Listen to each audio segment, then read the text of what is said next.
Matt Hancock joked that Bill Gates owes me one because of how many people I'm getting his chips injected into during the pandemic, leaked WhatsApp messages have revealed.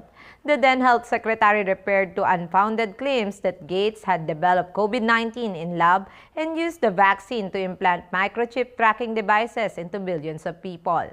Hancock at the time was hoping to get the Microsoft billionaire to help in promoting the country's expertise in identifying coronavirus variants around the world.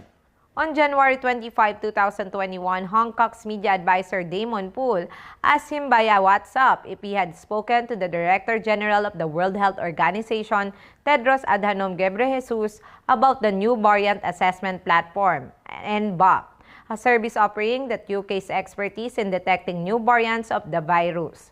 Mr. Poole then said, "No promises, but I'm trying to land a Bill Gates endorsement of the platform." In a response, Hancock said, "Tell him that considering how many people I'm getting his chips injected into, he owes me one." The revelation is one of the many published by The Telegraph after the paper was handed more than 100,000 WhatsApp messages from Mr. Hancock's phone by the journalist to whom he entrusted them in order to ghostwrite his book, Pandemic Diaries. Journalist Isabel Oakeshott claimed that, quote-unquote, "He didn't tell me he was going to Australia for I am a celebrity and he vanished to the jungle at a critical moment in very difficult dealings with the Cabinet Office." She subsequently handed the Daily Telegraph 100,000 of Mr. Hancock's WhatsApp texts, which he has described as a cache of very raw communications. The MP has since said her actions were a massive betrayal used to produce a partial, biased account to suit an anti-lockdown agenda. Other messages have revealed that Hancock was given advice from England's Chief Medical Officer, Chris Whitty, to test all residents going into care homes for COVID. Yet he did not follow the recommendation, which he claims was due to test shortages at that time.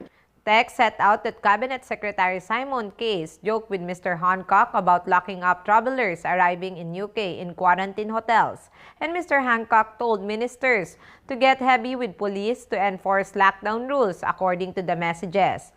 The most recent revelation revealed that Mr. Hancock took his lover Gina Coladangelo to private dinners with the U.S. Secretary of State at a G7 summit before later removing the suggestion he invited her.